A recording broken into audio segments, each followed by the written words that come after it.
This is the Average Guy Network, and you have found Home Gadget Geeks show number 623 with guest Marv Bee, recorded on September 19th, 2024.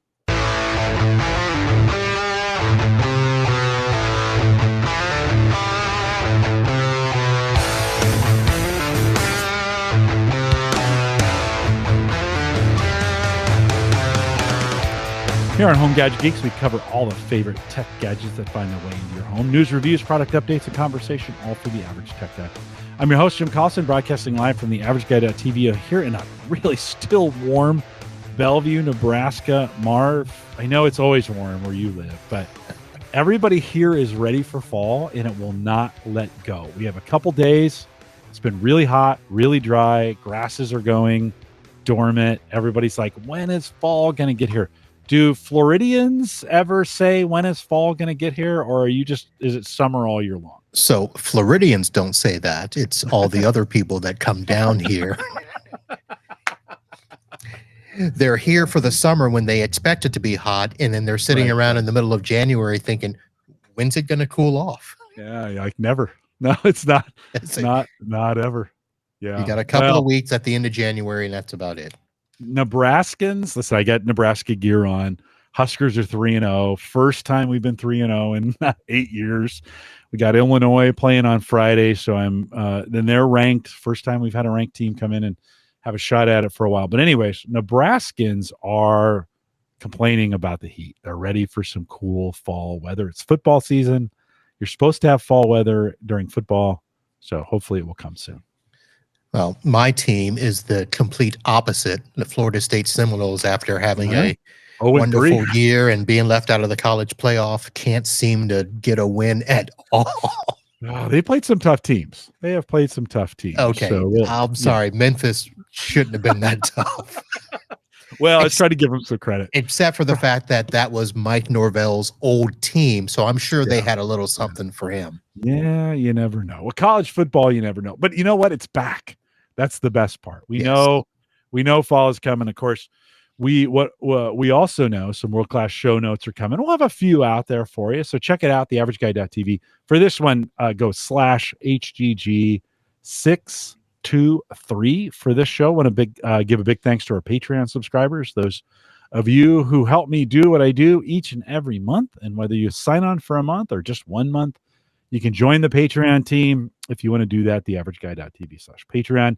And then if you want to click through we'll talk a little bit about Uncle Marv's affiliate links here in just a second. But if you want to support the network on a regular basis, you can use that company that starts with an A. I don't know if I'm supposed to mention it, or I don't know the rules.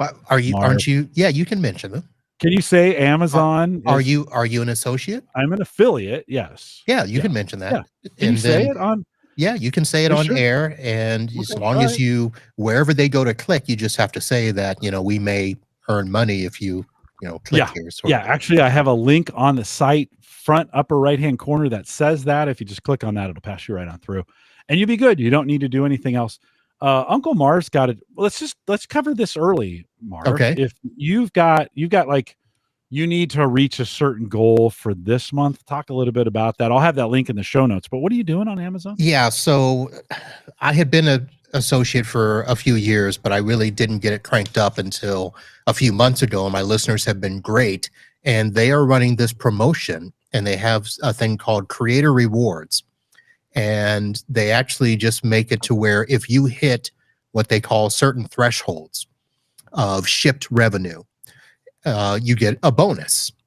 So it's something like if you hit $2,500, you get $100 bonus. If you hit, $4,000, you get another $100 or something like that. So the last 2 months, my listeners have been fantastic, and I've hit in the top tier for the last 2 months.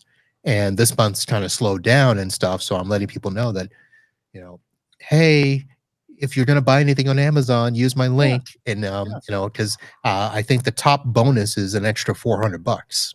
So do you know how long the cookie sits? So I put the link in the chat for anybody live. And then for anybody listening after the fact, it'll be available over at theaverageguy.tv. I talked a little bit about that earlier in the show notes. How long do cookies sit? So most of the cookies last 24 hours. Okay. Okay. So from the time you send somebody the link or the time they click on it, whatever they're doing in that session, and then usually the next day they've got to re-sign in and all of that stuff. Well, Marv, you're a good friend of the show. Click on, if you're listening live, click on that for the next 24 hours, whatever you buy on Amazon, or if you want to do it for the next couple days, however you want to do it, it works for me.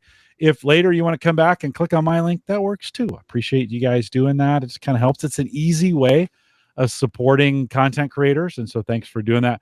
We'll have it in the chat for live folks. I'll have it in the show notes for the folks listening after the fact, or if you're listening there on YouTube, try to remember to get that maybe in the YouTube comments as well down below when we go live. And the best thing, Jim, to tell them is it doesn't do anything for you. There's no extra charges. You pay the same price regardless of whether you use the link or not. It's just that Amazon gives us a little kickback on the back end for referring. Yeah, right on.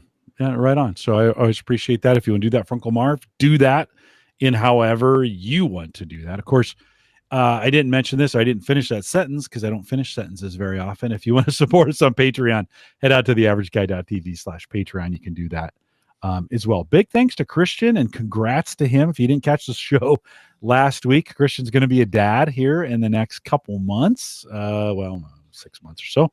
And we're going to collect your best dad jokes. I feel like that is an appropriate thing to do. If you head over to homegadgetgeeks.com, there's a speaker over there, or there's a little microphone over there. Leave a 30-second dad joke, and we'll play it on the show. He's coming back like December, I don't know, the first week of December. And I'd love to play those dad jokes for him when he's coming back. We're super proud of Christian and all the work that he does. And so get those in, homegadgetgeeks.com. Click on the microphone button. You got 30 seconds. Marv, do you have a standing dad joke that you use for, that you just pull out? No, I'm an uncle, so I don't. Oh, okay. Okay. All right. Well, you have any uncle jokes? Actually, I don't, because so we have a term in our industry that people use. Uncles are usually the creepy guys in the family, so that's true. I try not to be creepy. No, it's okay. You're not the creepy uncle. We don't see you that way. So good stuff. Just a reminder for those, we talked about this in pre-show. We're using Restream.io tonight, and so we'll give it a try. If you podcaster, or those of you who are listening on the live stream or on the podcast version, or even on YouTube, you're not going to notice any difference. I did change a little bit of what's going on around us on the screen. And not because we're on Restream. I was just talking with Ed over on Sunday, and I thought, my graphics don't look exactly right.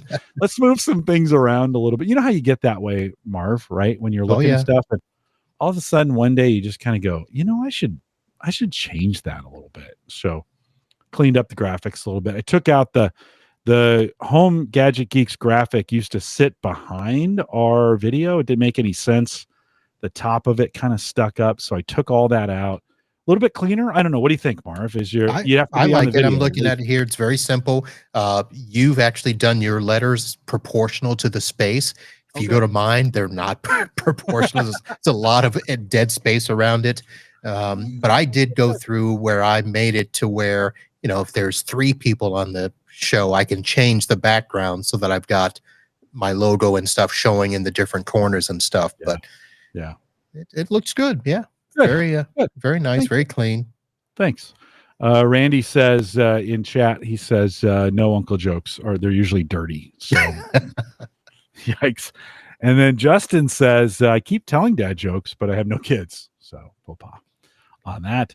And it's okay. You can still tell dad jokes, even if you're not a dad. They're just lame jokes is basically what us dads, we're pretty lame. Uncles, pretty cool, by the way, right? Someone always says, cool uncle. Oh, that's my cool uncle, right? Usually. Yeah. Right on. So it's uncles and grandparents because, we buy the kids stuff, give them candy, and then send them home. For sure. That's the right way to do it. Marv, you've got a new website, or I should say you're working on a new website, unclemarv.com. Are you consolidating everything over there? Yeah, I am. So I've got the 3 separate websites for my podcast, and I wanted there to be one place for people to go whenever I'm out and about. And it was, trying to direct them here and there. So I just created it last month. So unclemarv.com. And right now it's my landing page that shows all 3 of my podcasts. And I'll be actually adding to that page. So that is going to be like the front page for a lot of stuff going forward. I've got some picture galleries up, from a couple of events that I went to. I'll probably put my affiliate stuff up there. I don't know if I'm going to do a blog for that one, but I've got blogs for my other pages. So I'm trying to figure all that stuff out. But. Yeah. Yeah. It's kind of fun redesigning things and consolidating stuff and all of that stuff. We'll talk about it at the end of the show. I lost, well, I didn't lose, but I did lose it. The Moro data box that I had from 6 or 7 years ago went dead. I lost all my backups. I didn't lose them. They're over at Backblaze B2. I'm going to have it's going to cause me to rethink some things. When you do a new website, right? You got to rethink some things. Yeah. You got to do some changes and you learn some stuff, right? You learn some things like, oh yeah, next time I do this, I'm not going to do it, or I am going to do it this way. Did you feel like getting a new site or consolidating some things helped? So it helped me to think about what I want to do going forward in terms of, if this is my landing page, how do I want it to distribute to some other stuff? Especially for podcasting, I'm like, well, do I want there to be an actual audio file on this page so people can listen, or do what I'm doing now where I'm just, having it redirect to the actual page from there? So I had somebody a couple of years ago when we were talking about, branding for the podcast and stuff, and they wanted to do it all together right then, but we couldn't find a way to make it look nice, to make it feel nice when people go there. So I came across this website package and I figured, let me give this a shot. It's pretty inexpensive, so it's not like I'm out a ton of money. I didn't spend $5,000 to design a new site. Yeah. It's all something that I can do myself, and it's actually got some neat little stuff to it. Cool. Yeah, well, that's the key. It's got to be easy. It's got to work. You got to be able to do it. Otherwise they can be, they can just be awful, after a while you're just kind of like, So anyways, well, good work. Uncle Marv, really easy to remember. UncleMarv.com, M-A-R-V, UncleMarv.com. Check it out today. Hey, I wanted to ask you, Marv, about this. I had a listener, Chris Lux, who, if you are a longtime listener of Home Server Show, Chris, John Zadler, me, Dave McCabe, we did Home Server Show for a lot of years together. Chris sent this to me just today. And I thought it'd be kind of fun. I threw the link to it in the show notes there. Ooh, that's kind of nice. Restream just automatically, when I shared the screen, Marv switched it over to this view right here. That was kind of cool. Yeah. Yeah, I like that. He sent me this. We were back in the Home Server Show days. We were big nerds about getting the smallest possible footprint, maybe, for your home server. In some cases, if you think about my good friend Mike Howard, who passed away a few years ago, he had a big Norco box that was giant. So we didn't all try to go for small packages, but he sent me this link today. Chris, thanks for sending me the link. A 2-bay mini PC, AMD Ryzen 7 5700U. It's mini. It's got 16 gig of RAM. It's got a 512 gig NVMe SSD in it. Mini PC. It's kind of designed for both. You can add 2 drives to it. I'm showing the box here. You can kind of see the setup here. We'll go through a couple of the pictures here. This is a good blowout of it. Here, we'll go back to that. Good blowout. Gets you 2 drives plus a cooling fan inside of it. Kind of a small little box. Marv, are these kinds of boxes attractive to you at all? At $287, doesn't come with the drives, so you got to put some drives in it as well. But these things attractive to you at all? So from a business perspective, not really.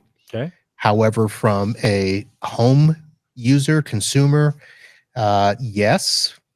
Gamer, kind of borderline, because it's, gamers always want to upgrade the graphics and stuff like that. But for a cool looking box for a home PC, yeah, this looks nice. Yeah, under 300. And I'm sure the drives aren't included, but again, 16 gig of RAM, half a gig NVMe SSD that's in there. Drives are cheap. Yeah, oh, for sure. What would you put? Okay, if you say you were putting this home PC together for you, you're going to make this because it's an AMD box. They say gaming. I don't know what it will and what it won't support from a gaming perspective. But 16 gig is an ample amount of RAM these days. Yes. Yeah. That Ryzen 7, ample amount of processing for most people and what they're doing. It's a Wi-Fi 6. What kind of storage, what would you put if you had a choice of 2 drives? What would you put in there? I mean, to be honest, I'd still do what I normally do. I'd still do a Samsung SSD, probably 1 terabyte. Okay. Double that up for most home users. That's going to be plenty. I was trying to see if this did RAID. I didn't see that. Oh yeah, I don't know. I didn't look. I didn't dive deep into the. Yeah, I don't see RAID on there, but that would be the thing, is to do RAID SSD drives. I don't see that. It does. They do kind of market it as a mini NAS device. Yeah. And I don't know what that means. Again, I didn't dig into it, but I'll leave the link to this. I threw it in the chat. I'll leave it in the show notes as well if you want to go and take a look at it. I'm not saying you should buy it. I just appreciated Chris sending this to me because we used to do this all the time, where we would send each other these really small. I mean, I had a Kangaroo PC for a while, which was a little tiny puck about that big.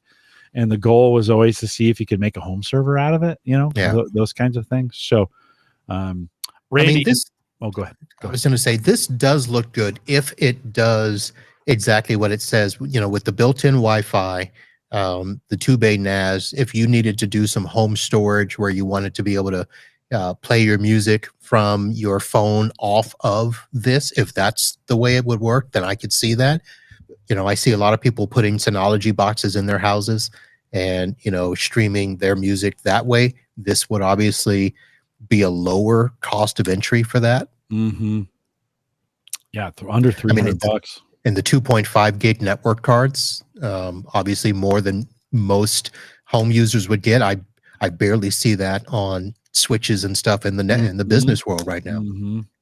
Yeah, just a nice little box to think about. Randy says in the chat, he says, I'm a huge fan of B-Link mini PC line. They have a S12 Pro with an N100 processor, 16 gig of RAM, 2 terabyte NVMe, running an Umbrella home server with a Bitcoin node, a few other services. That's very cool. And Randy does make a good point. You can always run today software RAID on anything, right? Doesn't necessarily need to be at the hardware level. You could even create, and I forget what Windows is calling it these days, but they do have a version of that where you could do some of those things. Could you make a home server out of this? Yeah. I don't know. Yeah. I wouldn't. Yeah. Well, I don't know. Yeah. I think it makes a pretty good, if you needed a new PC, makes a pretty good desktop for you. Yeah. I consider this for the PC and for, like I said, if it will share data wirelessly, for home stuff, I would do that. Yeah. Justin says, go get a 1 liter Lenovo Mini or a Dell Micro or an HP Mini refurb. No 3.5, but really not too many use cases where you can't get a 2.5 disc in these days. And to your point, in the picture they were showing 3.5-inch discs in there, but I'll be honest, I think a 2 terabyte in this case, 2 terabytes in there, it'd fit right, and you can put them in enclosures, and there's a whole bunch of different ways you could do that. Well, it said up to 40 terabytes, right? Yeah. I mean, yeah. geez. Yeah. Well, and that's right. 220s they're thinking, and that's all of a sudden those drives are more expensive than the whole thing is, right? Yeah, I would go probably 4 terabytes at the most.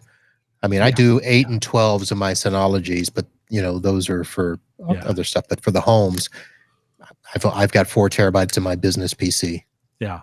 We're really getting back to our home server roots here. Joe says, I just built a second Unraid box, used the Dell Precision 3630. Tony mentions drive pool. You can use stable bit drive pool. That's a way to software RAID these if you want to pull those things together. I'm still using stable bit on some of my boxes. I think I own 4 or 5 licenses of that stuff. So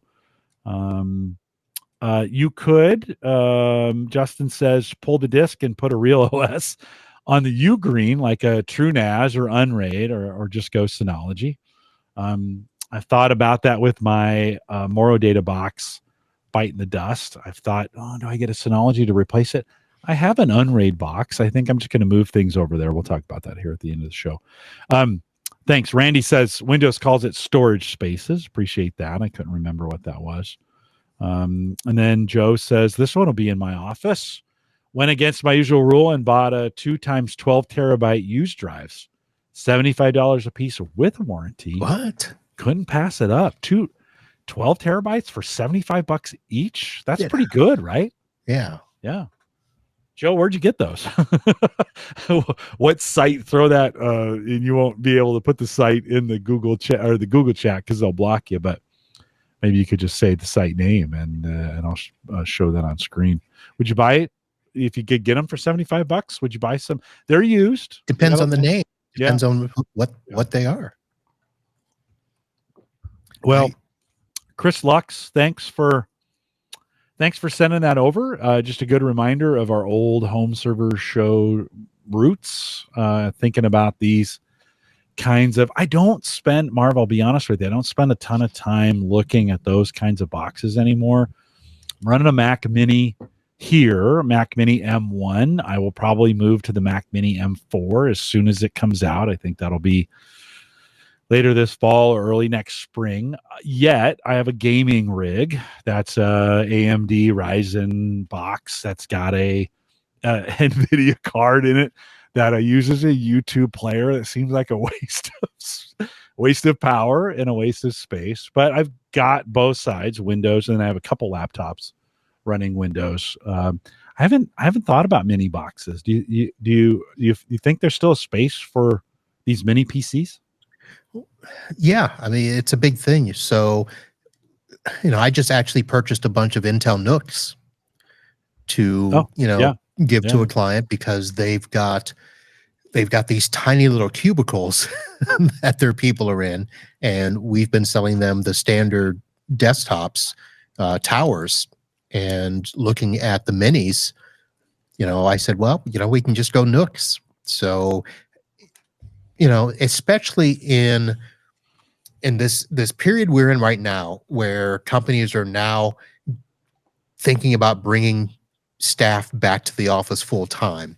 Well, a lot of those companies consolidated their space, so they don't have the same space that they had before. Right. So most of these people are on some sort of rotating schedule or hybrid schedule where they're coming in maybe 3 days, and some of them are actually sharing cubicle space.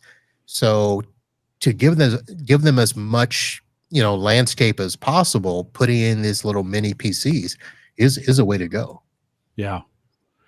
Joe says their HGST Ultrastar DC blah blah blah. Yeah, I just saw those. Right now they're $84 on Amazon. Yep.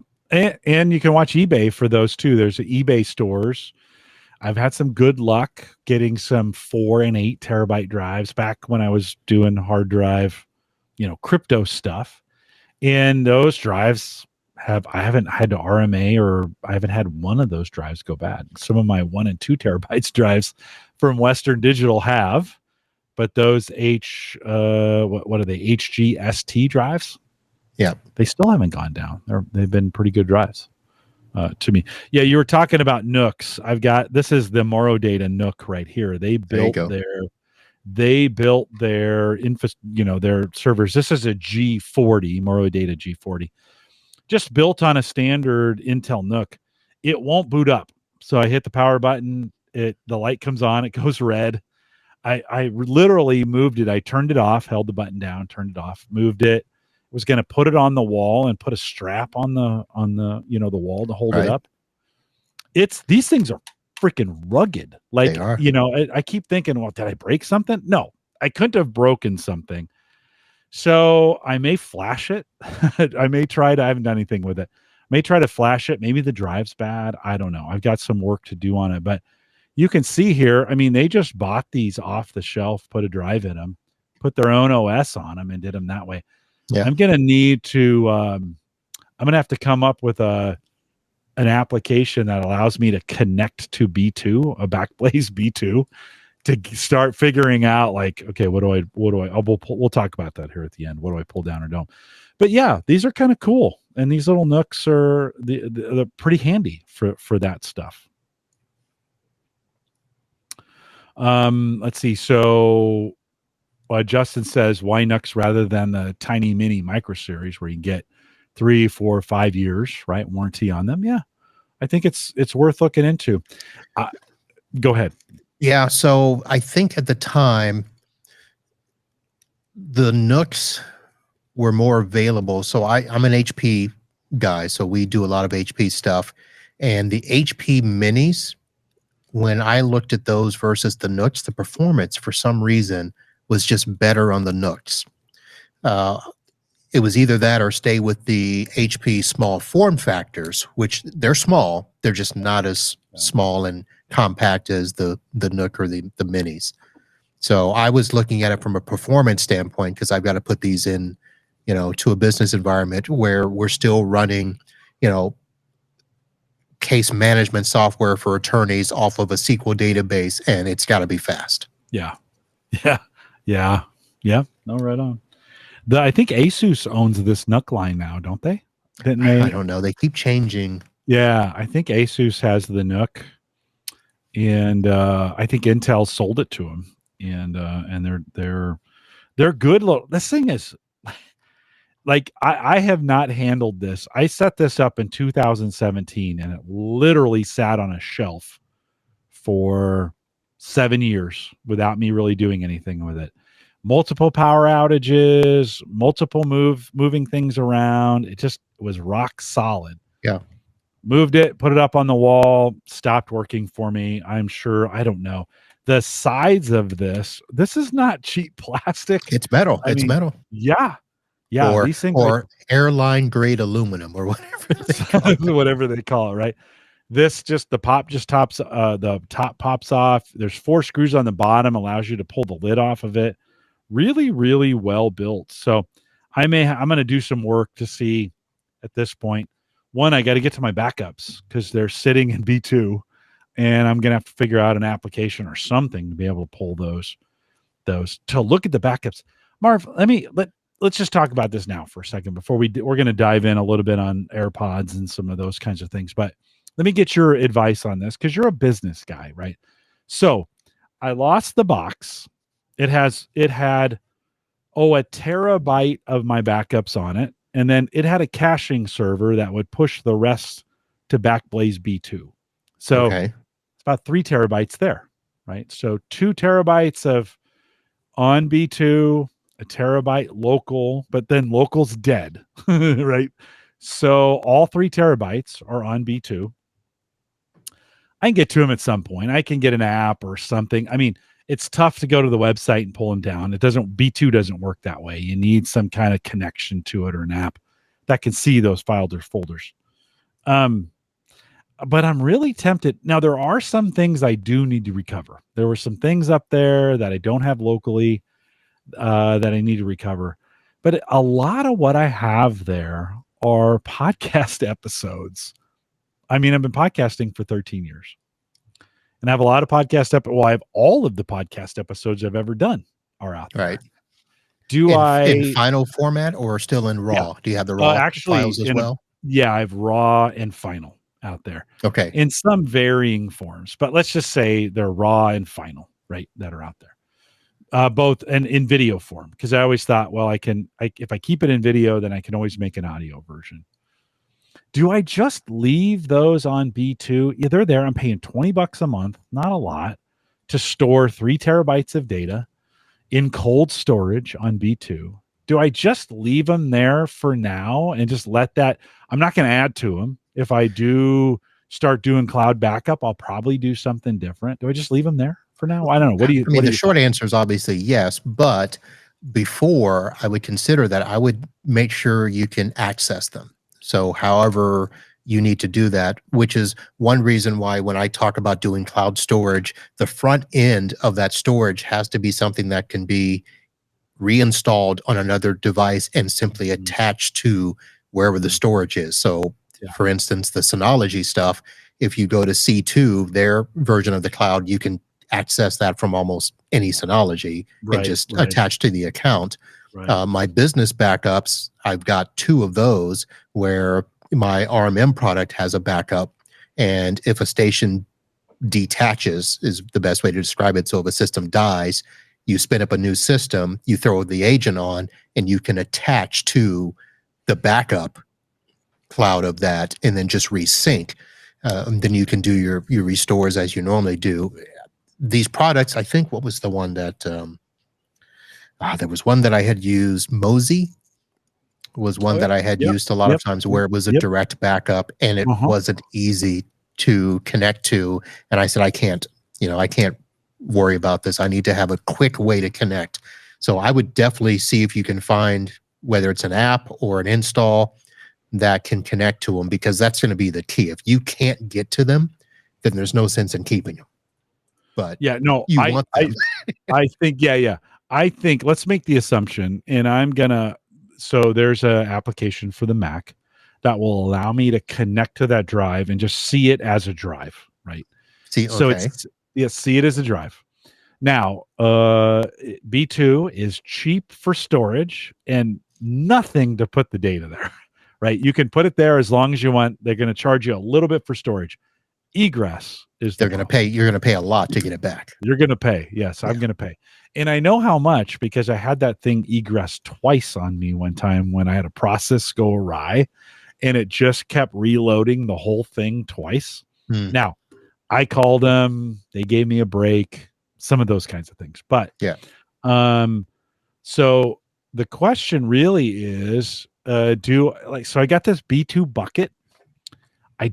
It's got some stuff in it that I need. Let's just say there's maybe, 500 meg of stuff that I actually need that's there. The rest are really just podcast backups.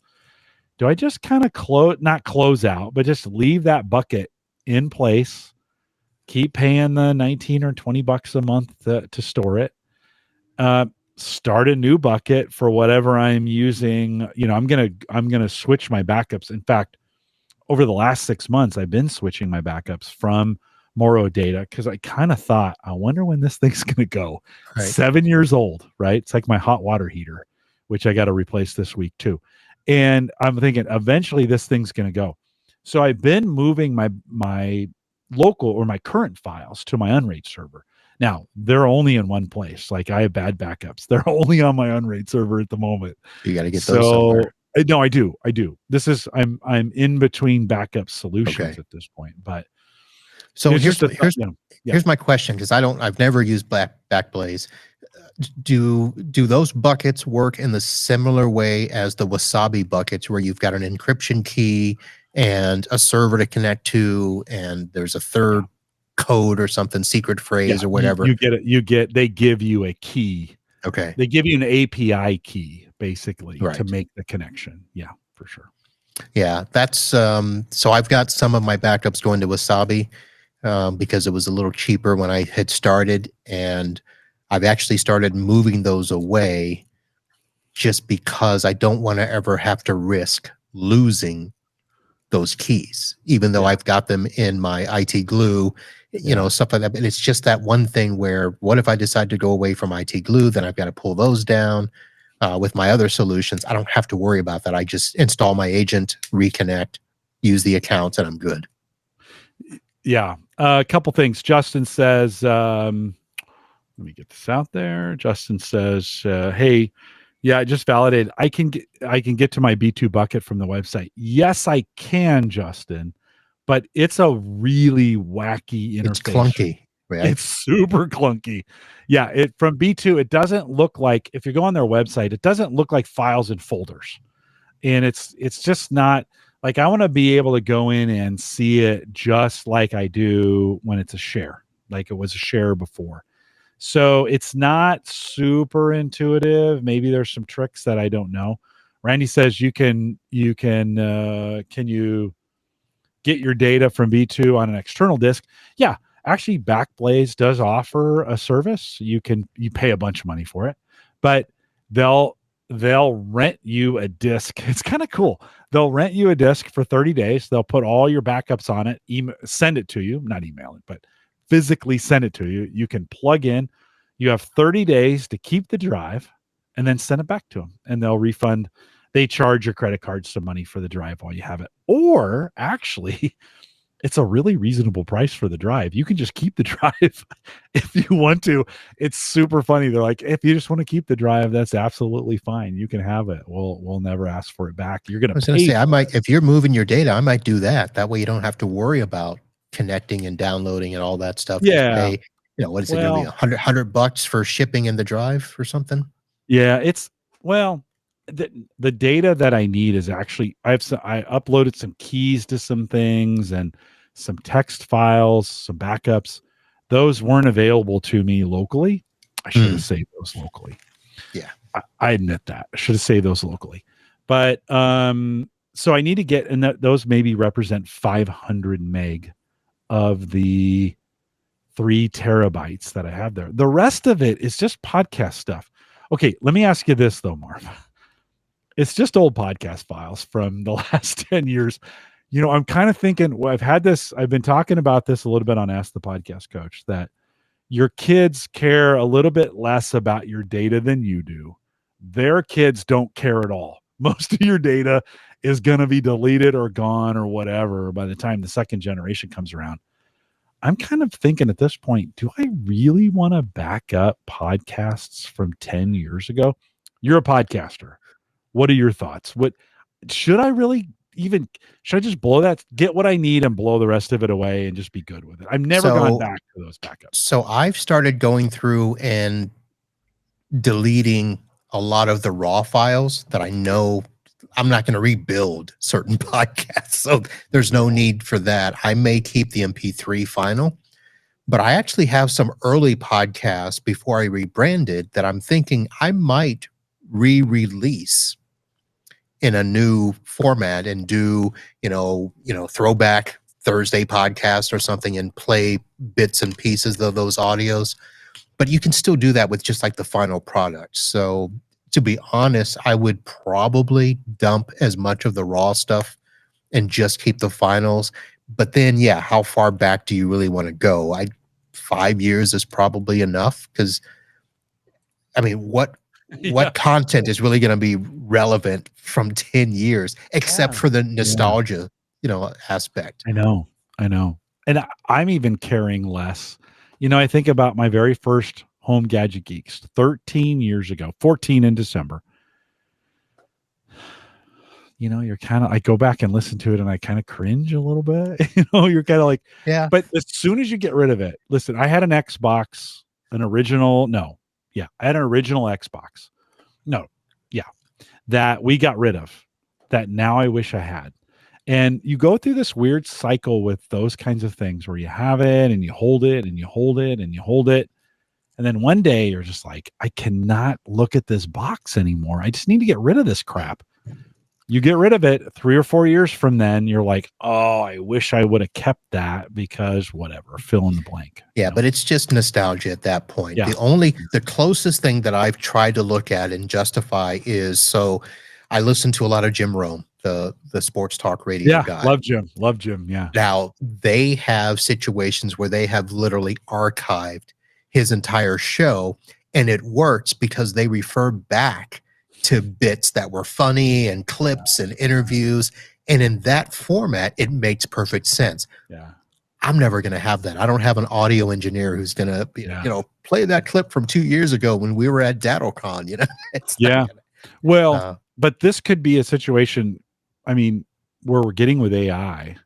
We could be getting into a situation in the next couple of years where if you had those data files, you can use that to train. Yeah, they're transcribed. I've been so I've been monkeying with 11 Labs for this week. I've been spending some time. I've had some time at work to kind of mess with it, and I trained it on 3 hours of my content. Now, it wasn't very good, but it's probably me. But having that data, all of a sudden, today I'm like, man, if I wanted to go back and get into the transcripts of what I said in the very first show, I'd have to go find it, put it in something to transcribe it, and then search through the transcription.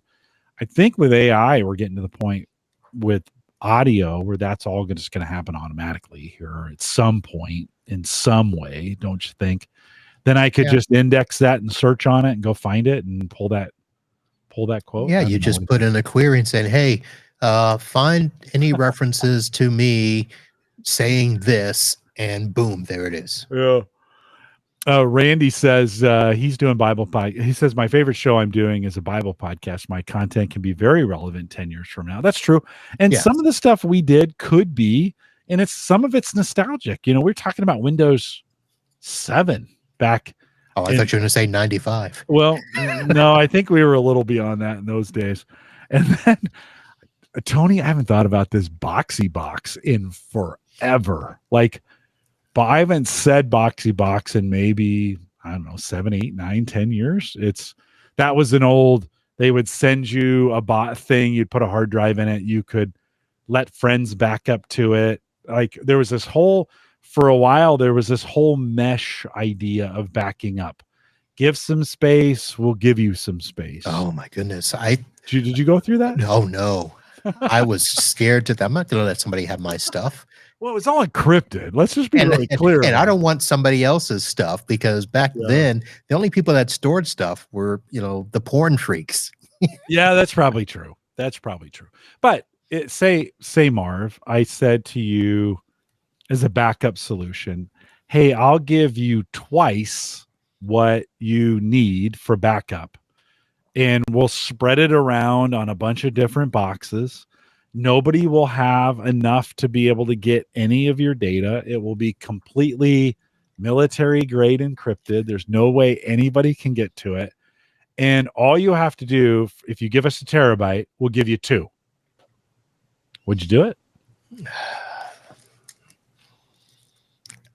I probably wouldn't. Okay. No, I wouldn't. But the concept is, I can tell you what, that's actually fantastic for some things because you're thinking about, listen, we're going to have to come up with a way to do music libraries soon because, you can't buy music anymore. You can't buy physical music anymore. And these subscriptions to these places, they're all in the cloud. Mm-hmm. If you want to own it, you've got to find a place to store it. So I could see something like that. That's probably a far-fetched example, but having access to your music. Well, we don't even think about my music anymore. Nobody thinks about the stuff they buy. Listen, I have over here, I have a cabinet full of CDs that we've kept for whatever reason. I think maybe Sarah's gone through them. Have you gone through the CDs? She's down here for whatever reason. Sarah. Yeah, but we have, we have several, I don't know what you'd say, maybe 100 of CDs that we own all those things. We could re-rip them if we want. Is anybody going to actually do that anymore? Would you rip something? I started to. Yeah. But I did my last DJ gig. I still have it, dual CD player where I could go and do the stuff like that. That was the only reason I kept the CDs. Yeah. And now I'm thinking I don't need to. I spent the last weekend at a conference DJing an after party off my iPad and the Rodecaster. Yeah. Is there a need to have your own music anymore? You said this. Well, here's the thing. To have your own music anymore? I would say only in the sense of if you don't have internet and if you decide to stop your subscription, you want to have offline copies of music you like. That's my That's thing. true. I don't want to have That's to true. keep paying just to listen Yeah. to music. I don't want to be held captive by Bezos or whoever is running, the Amazon Music or Spotify or whatever like that. Oh man, the chat room. You guys are on fire tonight. Randy says, yeah, Boxy Box final release December 2011. I remember talking a ton about that. Of course, back in the NSA days, right? Hey, look, we'll share lots of space. Yeah. And Justin makes a good point. He says storage is now cheap enough where FLAC is actually viable for storage, right? You can store these lossless audio. Listen, many of us backed up. We ripped all our movies for a while. Yeah. And now with the advent of really good streaming, do you need to rip them anymore? But you're right. I mean, if the power goes down, if the grid goes down, if the internet goes down, what are we going to watch? Or if you want to pay for a new service, and not every service has every song or every movie. Yeah. Right. That's true. Right. And there may be times where license holders start to hold out. Yeah.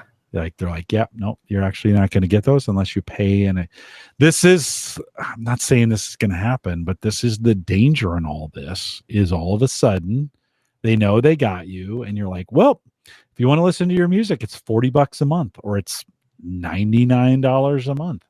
And you're like, crap, we've gotten to the point we don't keep our own music anymore. We don't keep our own everything. Everything is a service now. Yeah. Yeah. Well, it cycles, right? It goes in cycles. So good conversation. We haven't had a good solid backup conversation in a while. This is part of what you do from an enterprise perspective. When you think about your clients, I mean, this is their daily, files, accounting stuff, right? Do they worry about long time ago archives as much as they worry about the current stuff? So my attorneys do. Okay. Just because they may have something pop up in a case from a year ago or 2 years ago, and they've got to go find it. I had an attorney not an attorney. I had a secretary today.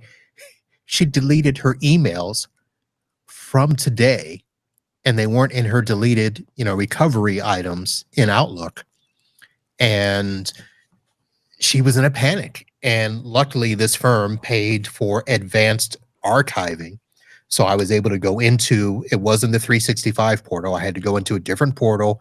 I had to search for all her emails from today and get those back. I mean, their backup right now is so critical for a lot of these clients. Yeah. And whether it's today or whether it's a year ago, the problem is the year ago, most services really only want to keep your data for 30 days, and you're going to pay extra to keep it for a year. Mm-hmm. And to keep it beyond that, I did have, so Datto was a company that I did a lot of backups with. They had infinity backup, where they would keep it as long as you wanted. But for the client that I was using it for, they were already paying $1,100 a month for 12 terabytes of backup. It would have been like $1,800 for them to do the infinity backup. Yeah. It can get expensive for sure. I'm kind of thinking, I've got a bunch of drives and my full backup is about 3 terabytes, not terrible. And I'm kind of thinking I may go, I am using Backblaze B2, which is their cold storage, super cheap. But I may move to their single unlimited backup version, which backs up the Mac, even though I have the backed up to Time Machine. But I may move a drive over to the Mac, put that on Backblaze, and then just do the unlimited from here on out, which is about the same price as what I'm paying right now. And again, my storage I'm not doing as many podcasts as I used to. So my storage isn't growing that much.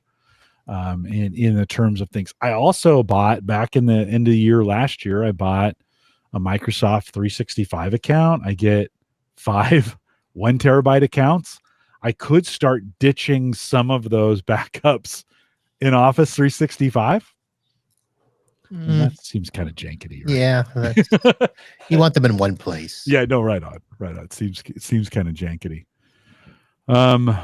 See if there's any comments in here. Yeah, there's a lot. We haven't talked about backup in a while, but Marv, that is one of those kinds of things. You think you've got it until something, when this thing went down, I'm like, oh crap. Now I actually have to do something about this to get. So I guess, again, I've got some keys that I backed up for some things that I need. I don't need them today, but I'm going to need them at some point. Yeah. So. And home users can kind of get into that trap where they don't worry about it. Business users, I mean, I have to every so often, and for some people it's once a month, for others it's once a quarter. I've got to check and make sure I can restore from a backup. Yeah.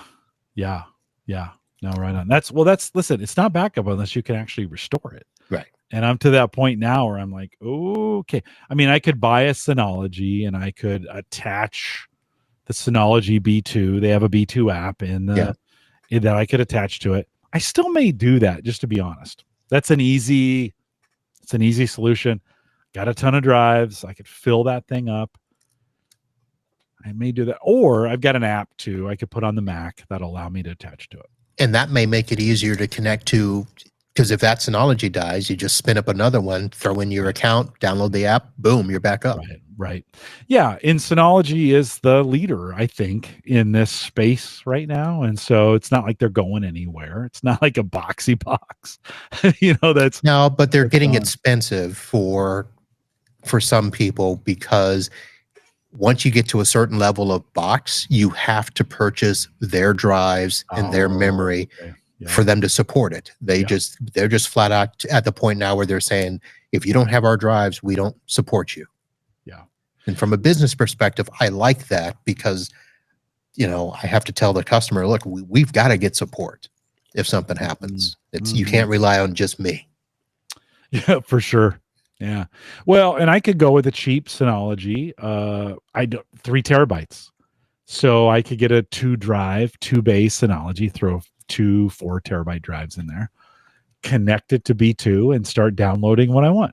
That's one way of doing it. It's probably $400 or $500. Well, yeah, probably 4. So right? the new, what is it? The 723 Plus, I think, is just under $450. And then you get some drives. That one, you do not have to validate the drives. Is that a 2-bay? It's a 2-bay, yeah. 2-bay, yeah. I could use QNAP too. I could get away from Synology and use QNAP for something like this too, right? If Synology has a Backblaze app, yeah. Well, Synology, yeah. I mean, QNAP if QNAP has the app. Yeah, I have to look into it. I think I'm going to first try. I think there's an app on the Mac that will just map it. And I put my key in and boom, I think we're done. And then I can start moving files around, grabbing stuff and pulling it down. I do think for a while, I'm just going to leave it up there. I mean, the egress is painful, my friend, and I'm like, why do I need that? If I can just lock it in place, turn off in other words, just leave it as cold storage backup. Just pay $20 a month. Yeah. That's my thoughts. I know. Good stuff. Hey, you've been working with Apple EarPods versus a Bose sound. Well, why have you been trying? Yeah. Let me tell you the story. So here's the thing. So I've been traveling a lot, and I have been using the Bose Sound Sports for years. And I've taken more trips this year than I have in any previous years, attending conferences, both as a, IT provider and as a podcaster. And I went through this thing where I forgot, I'll just go ahead and say it, I forgot my Sound Sports. I left them in a hotel somewhere or whatever. It was just something like that. So I had been going through this phase where I was buying earbuds. Yeah.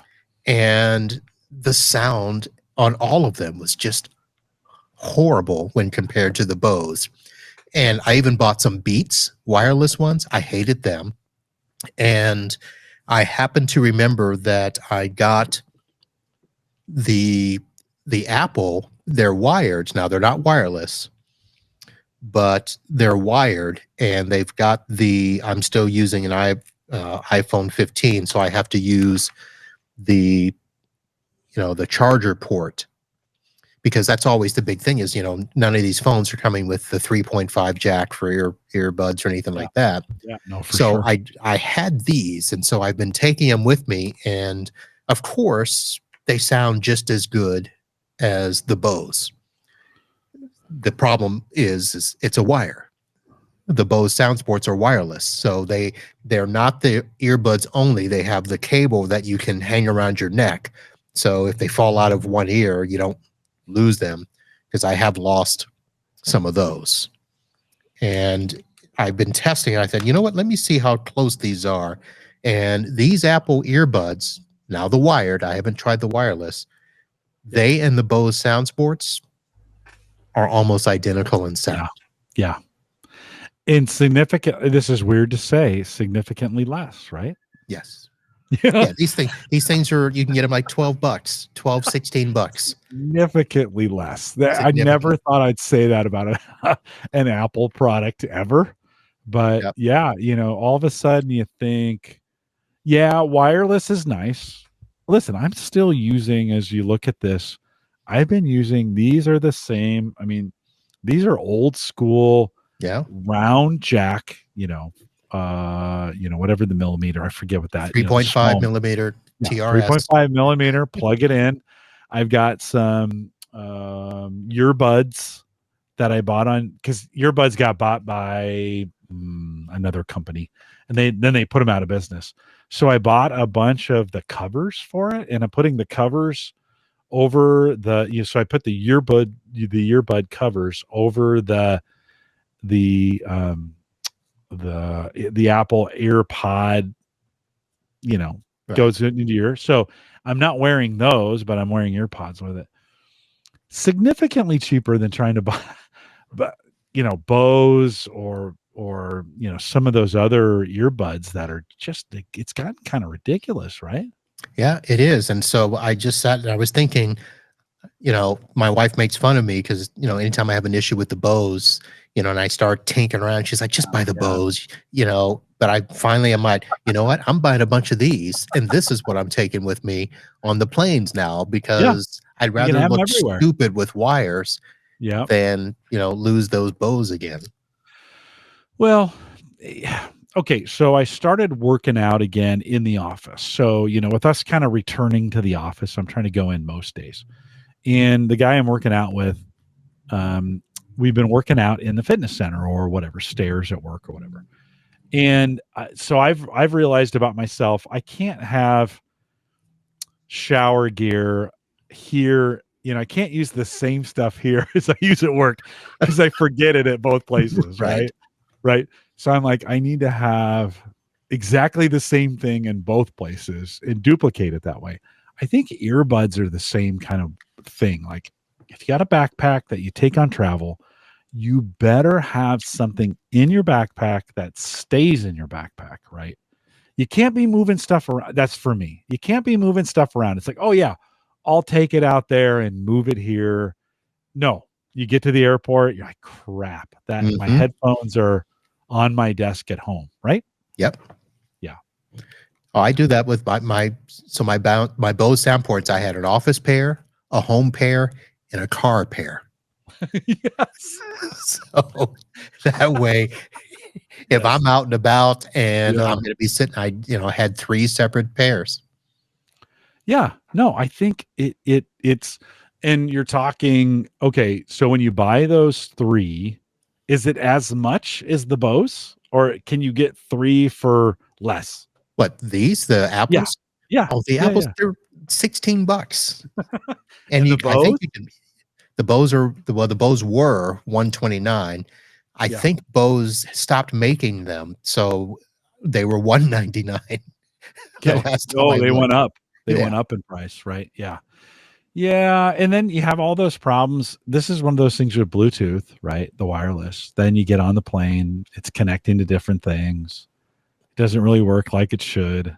You're like, do I really? Now, listen, I have some Quiet Comfort 35s that I bought. Okay. They're the This is pre-COVID, so I bought them in maybe 2018. So they don't have the Google or the A-Lady integration that came after it. I love those things, and they're great for travel. They're noise canceling. They're pretty great, but they are my travel. I never wear them any other time except travel. So they're my travel headphones, right? Now I stopped traveling during COVID. I bought them right before COVID. Listen, I traveled. This Marv, you got to tell me my thinking is right on this. I am the kind of guy that I wait until I absolutely need them before I buy them. And then what I usually find out is when you do it that way, the need for them ends quickly after you bought them for whatever reason. Yeah. I need to start buying things as soon as I think I need them. Yes. Yeah. Yeah. So I've been that way where I will wait and wait. I'm like, why am I getting this now? I don't need it now. Right.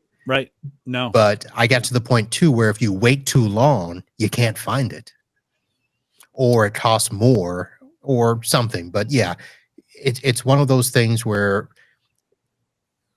I've learned you've got to plan your go bag early. Yeah.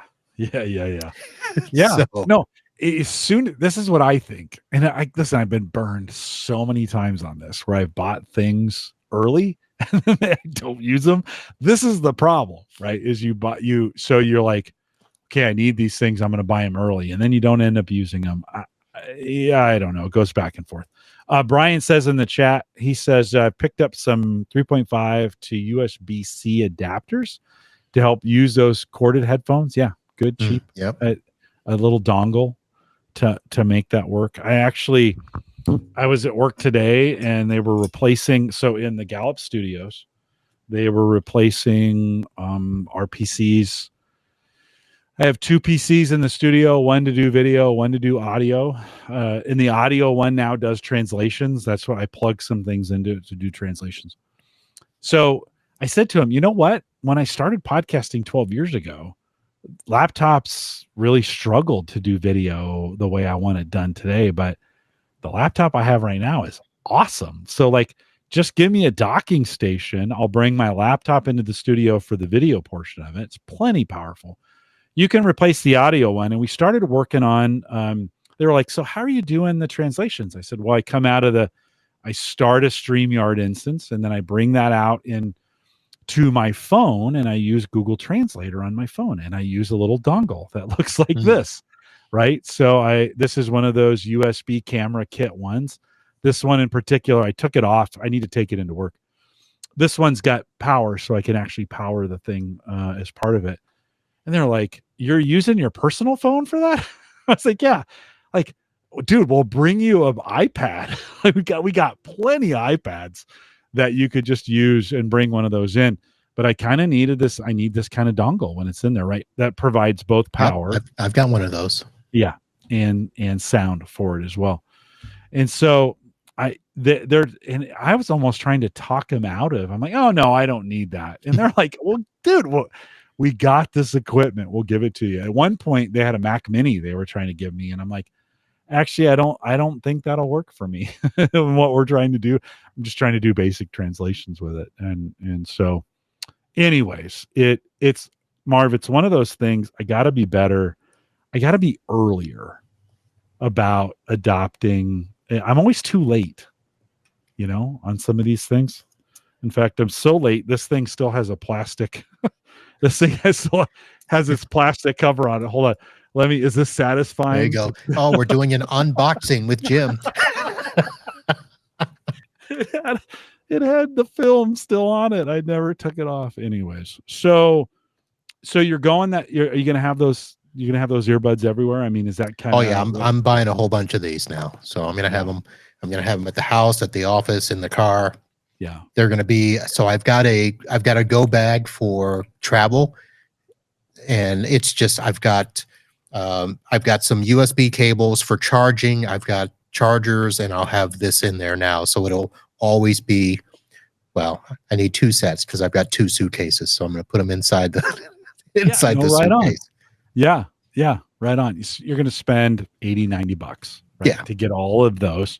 then you'll have a set of headphones everywhere. Yep. Yeah.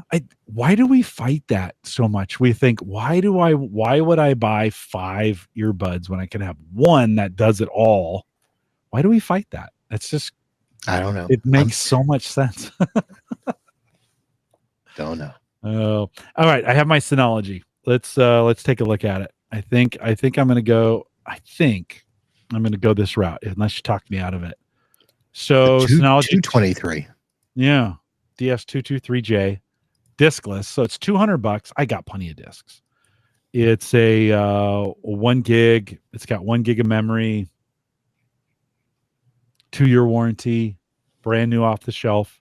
I mean, I'd probably spend $200 to get that disc from them. You know, if I'm going to back up a 3 terabyte, I'd probably spend that in shipping and all those other things, right, to get that here. And then I got a Synology on my desk. I've always wanted one of those. I don't know. What are your thoughts? So I have to take off my business cap because I'm like, that's not going to be powerful enough. Right. Which is why I went with the 723, but that's probably more than you want to spend. And the difference is because the 723, you can go up to 32 gigs of RAM in it. Right. And you can stick in the NVMe drives to boost performance. But for what you're doing, straight backup and backup only, that's probably going to be just fine. Yeah, and really it's just to make that connection to the B2 backup. Grab what I need for the most part, get it local. Still have it there if I need it. Clean up the backup on B2 and call it good.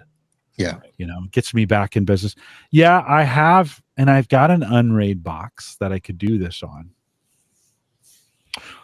I think the paid app to get access to the B2 is $10. So I may try that first, just to be honest. Grab that, see if I can make the connection. If it works and I get drive access to it and I can download it, I don't know. But I know for under $200, it's not a bad, maybe not a bad way to go, just to get past this. And it gets me in the Synology infrastructure. I have never had a Synology. I've always kind of wanted one, but I've never had one. Yeah, no, I've always done other things. I've always done wacky things to back stuff up. So if you go with so that was the 223J, right?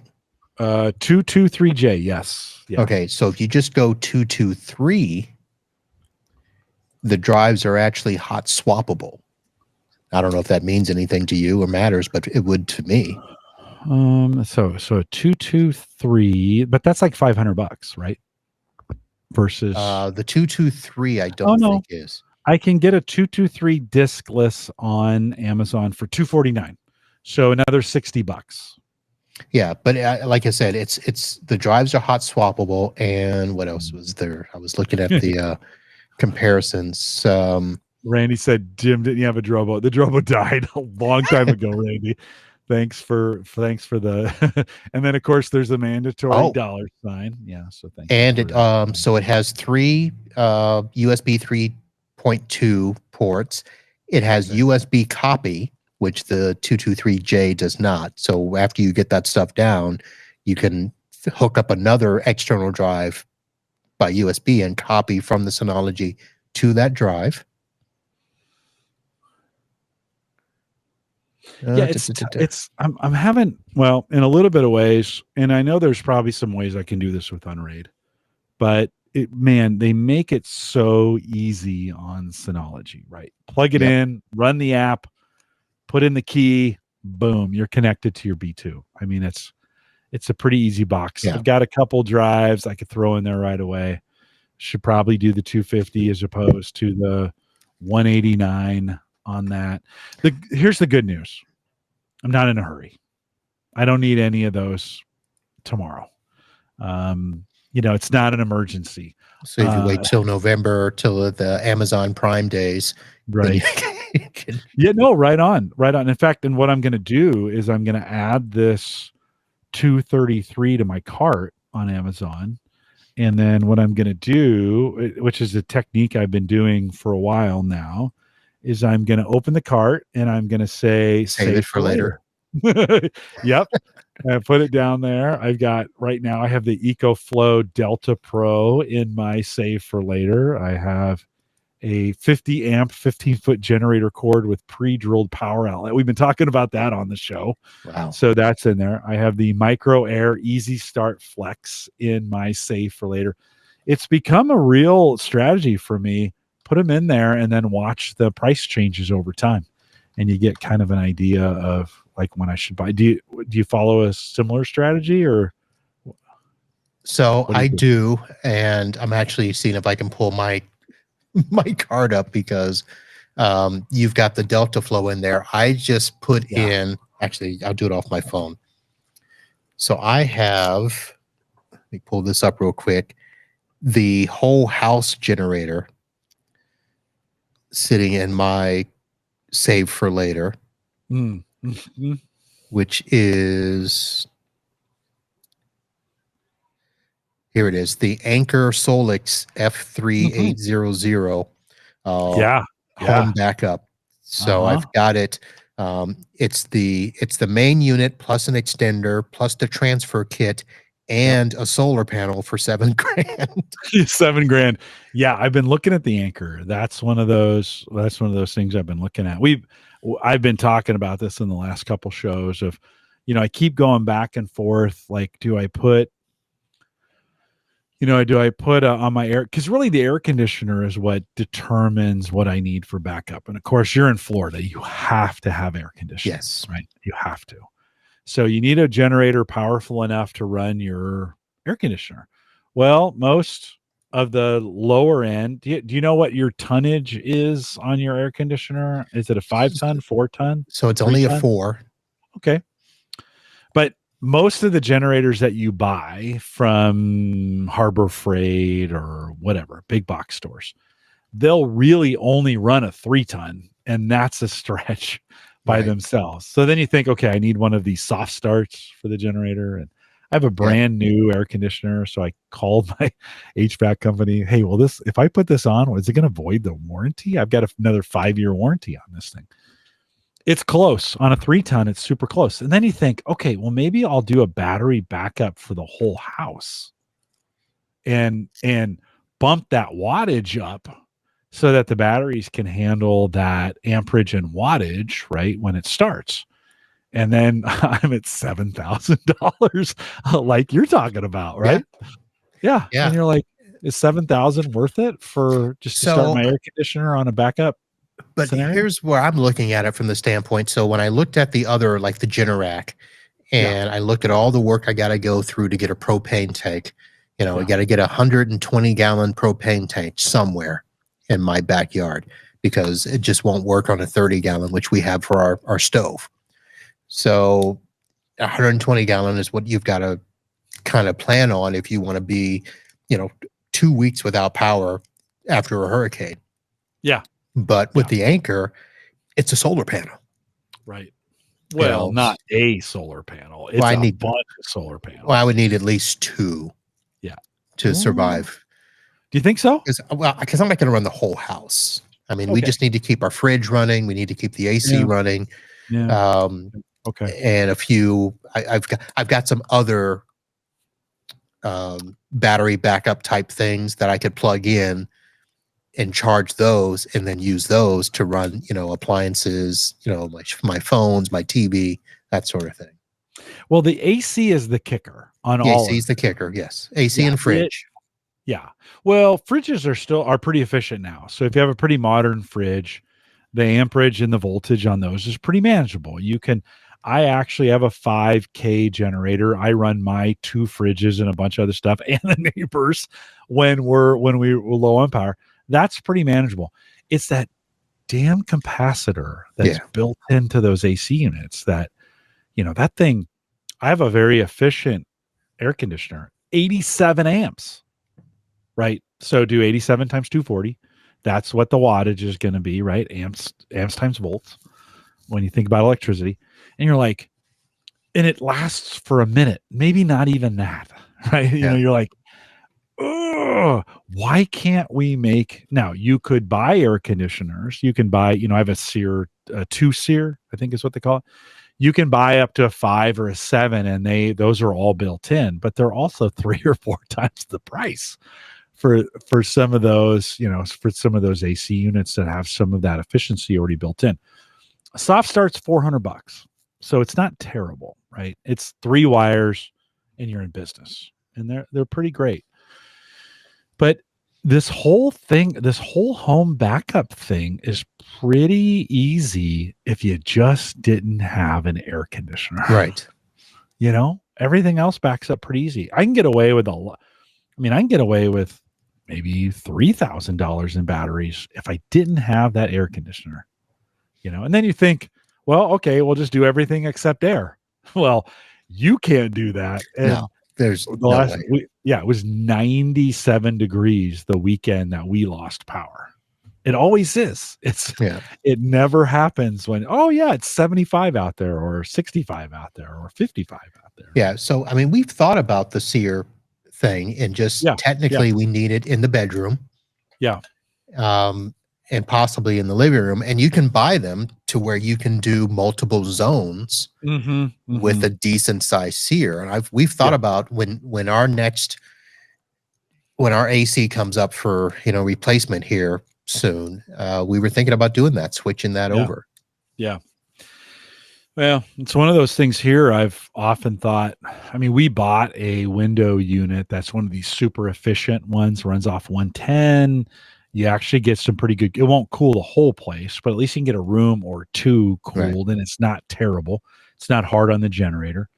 So I have a backup for one of those right now, but it's just, that freaking air is just so painful.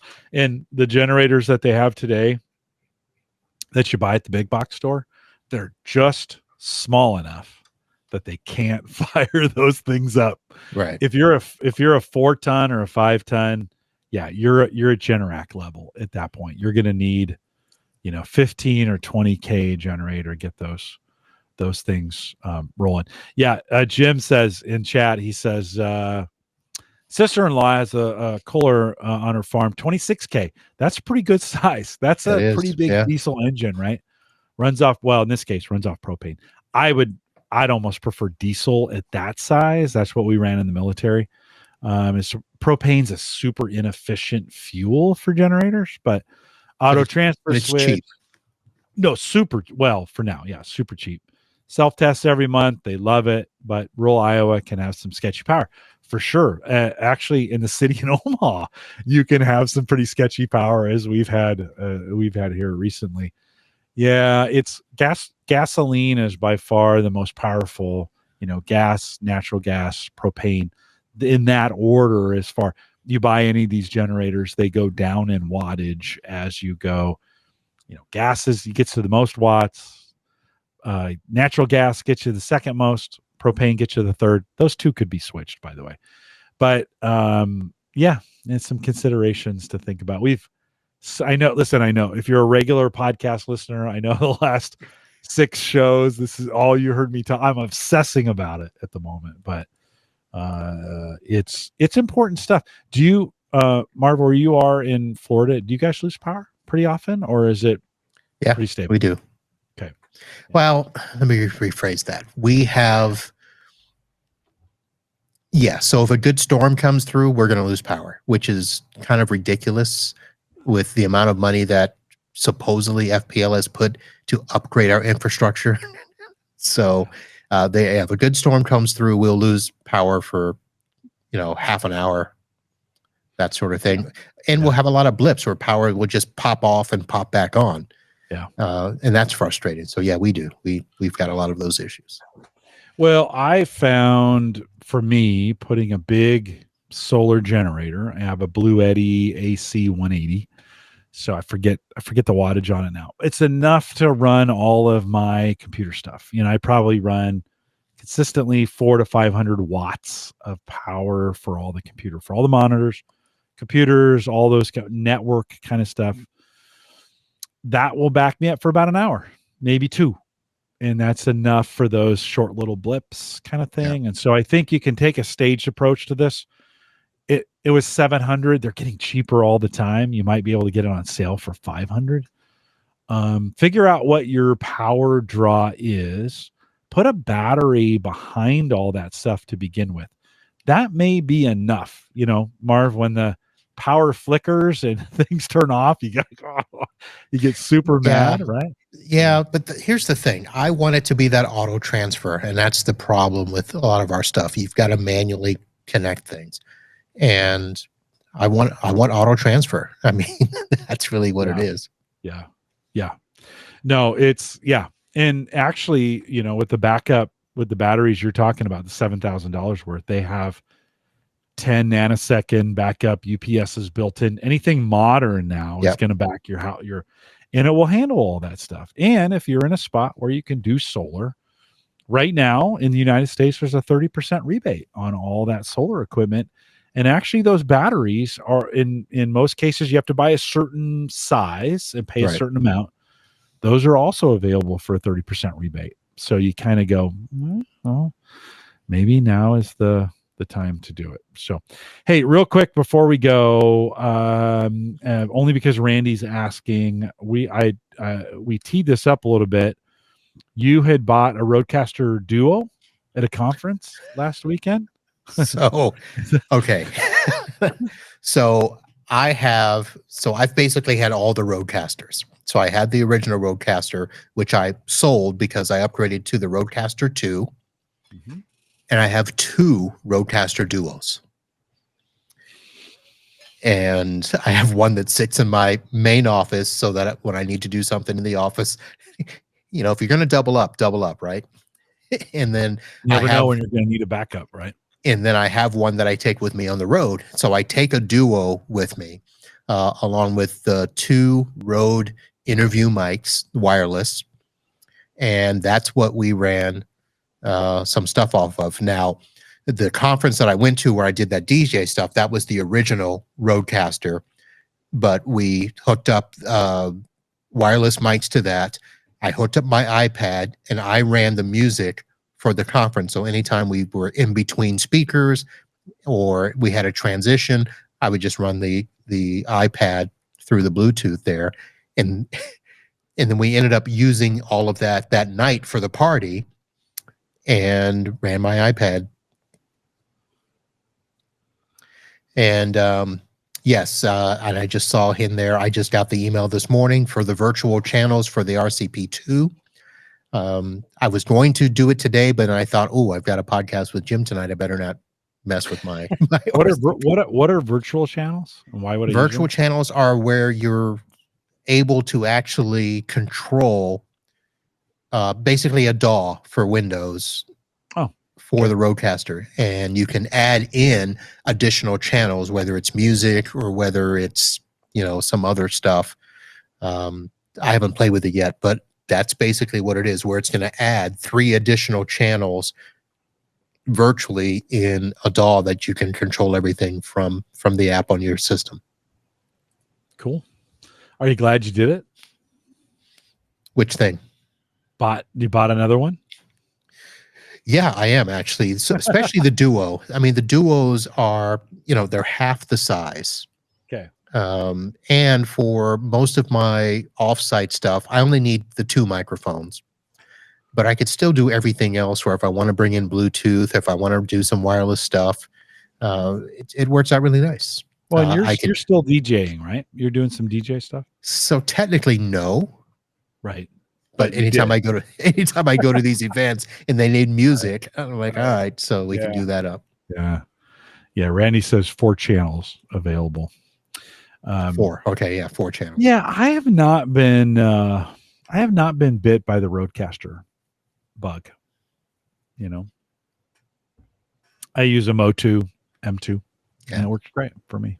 So the Rodecaster, that's one of those things where it depends on what you're doing with it. I fell in love with the Rodecaster because of its ability to mix down my audio for me, to where technically I could do my show export the audio and upload it. I don't have to worry. But now I still clean it up myself. I do, some other stuff, but I can mix in my intro and outro music.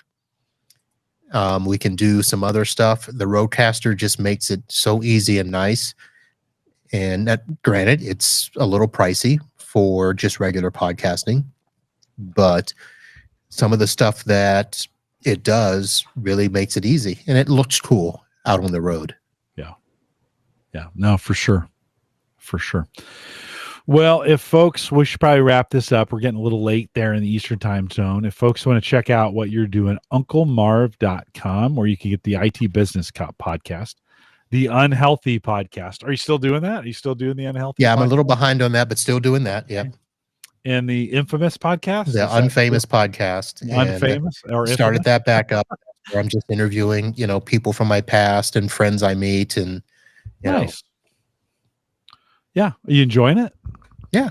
Yeah. That's all that matters. That's all that matters. Getting rich off those. So you can, yeah. Well, you can check it out. You're getting rich from your day job.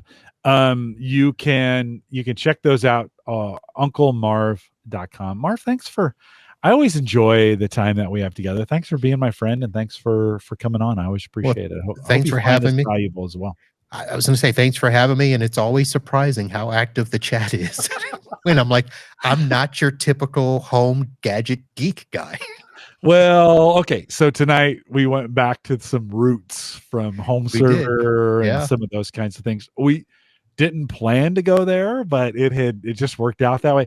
Oftentimes, we had a list of things we were going to kind of cover, and I just kind of start talking and see what comes out. The chat room will oftentimes dictate where we go with things. And so super great. Listen, I had not thought about buying a Synology to cover my backup woes. I still may not. I don't know if I need another server in the house. Like, I've got an Unraid server. I may need to figure out, like, how can I make this all work with a Mac and an Unraid server? I don't know if I need a Synology. And listen, it's there if you need it. Yeah, no, it's fun. It's fun to have. It's a little late in the game. Synology in the crowd I was with was super popular about 10 years ago. Today, it just becomes a utility, so to speak. So I don't know. I'll have to think. I am spending in the next couple weeks. So I'm putting in a 50 amp service back up into the fuse or into the breaker box to be able to run a generator in.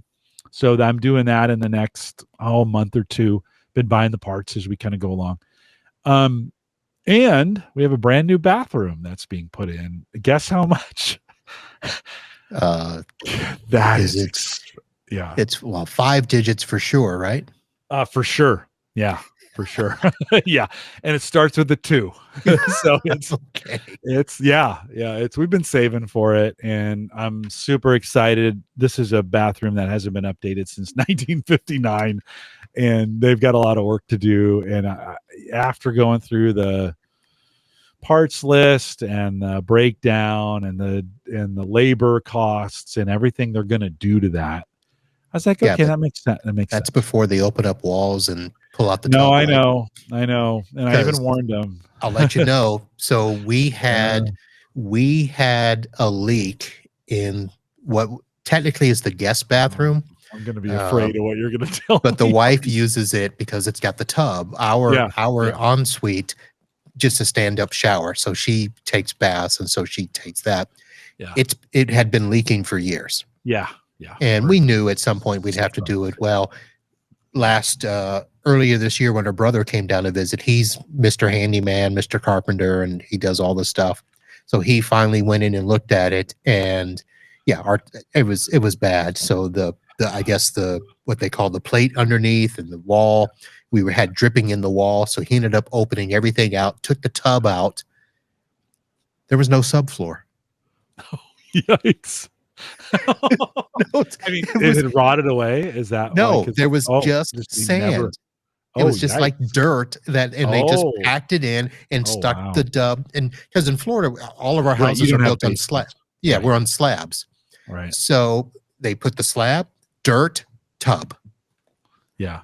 Well, at least the tub was secure. It felt secure. So Yeah, no, yeah, we have our tubs up on, we had a basement underneath it. And actually the area is right not very far from me right here. And it's been dripping for a while. And I keep thinking, oh, we'll do it this year.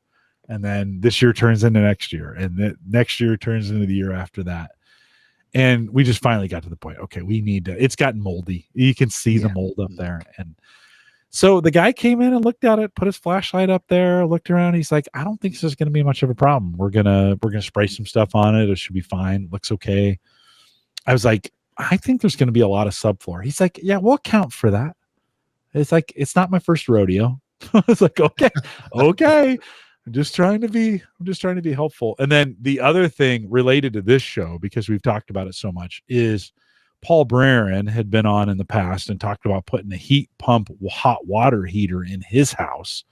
John Biggs did the exact same thing. And I've actually been thinking about that as well. I got to replace it. It's a 12-year-old hot water heater. It was the cheapest thing they could put in when they put it in. You touch the sides and you kind of feel it's a little squishy. You're like, okay, this thing's going to explode on me. I should probably get that replaced. I'm not going to replace it with a heat pump. I'm just going to put a regular gas hot water heater in. What? Interesting. Because when we moved in, we took out our water heater and did the tankless. Yeah. So I thought about that too. It's major re-plumbing to put the tankless in. Really? It's got to go. Yeah, I got to get it to the outside wall. Tankless has to go on the outside. Currently, my hot water's in the center of the house.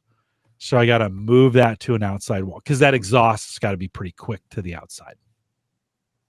Oh, we didn't have to do any of that. Ours was in the garage. Yeah, all you're they already had to outside. All they had to do is redo the pipe to it. Yep. You're in the garage. You're already almost outside. I'm in the center of the house at this point. So I was like, I thought about tankless. I'll be honest, we're going to sell this house in 15 or 20 years. And I kind of want to just get a hot water heater that'll get me to that point. I'll let the next guy worry about tankless or, some of those kinds of, I thought about it. You like your tankless? Oh yeah. Love it. Yeah.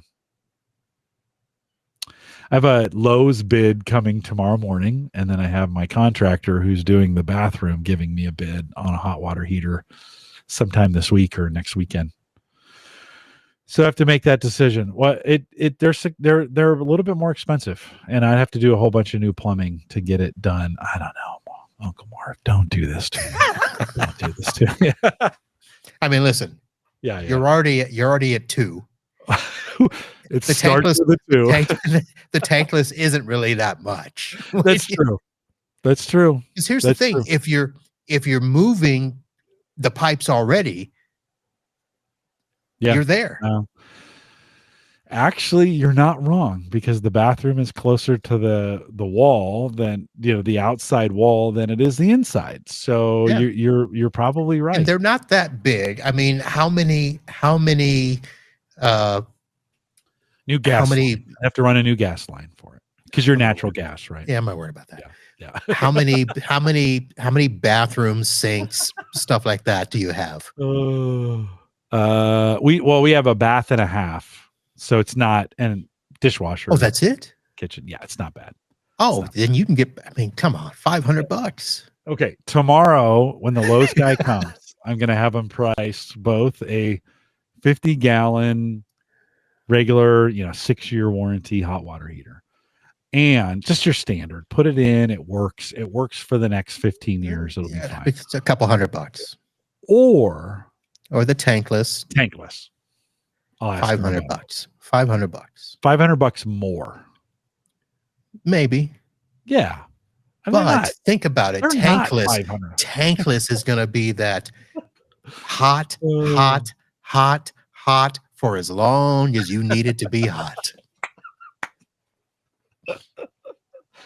I love that. Well, okay. Well, I get a bid on both. The contractor take nice long hot showers because it is just hot.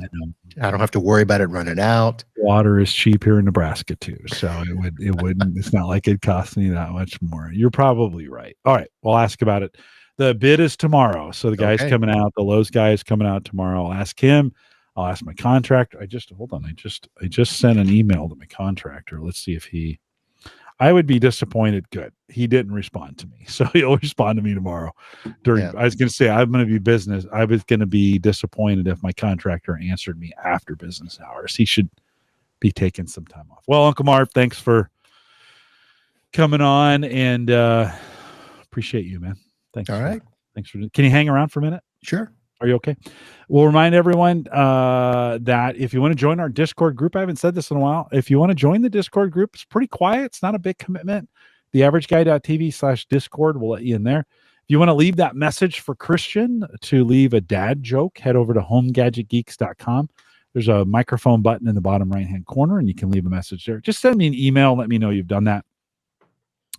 The Average Guy TV platform, both web and media hosting, powered by Maple Grove Partners. Get secure, reliable, high-speed hosting from people that you know and you trust. And, of course, that's Christian. He was on this last week. Check it out. He's still got plans for $10 a month. Super easy. Get in on it.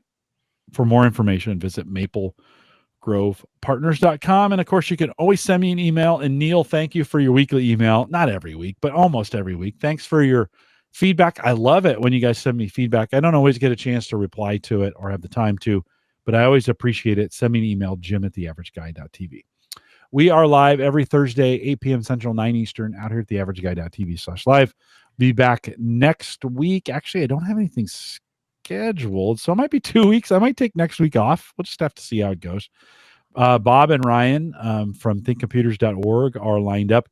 Dan Lefebvre is coming back on the 3rd of October. The 10th of October, Uyghur is back, surprisingly. Oh. That quick. Yeah, that quick. When you ask him 6 weeks in advance, you can get him on the schedule.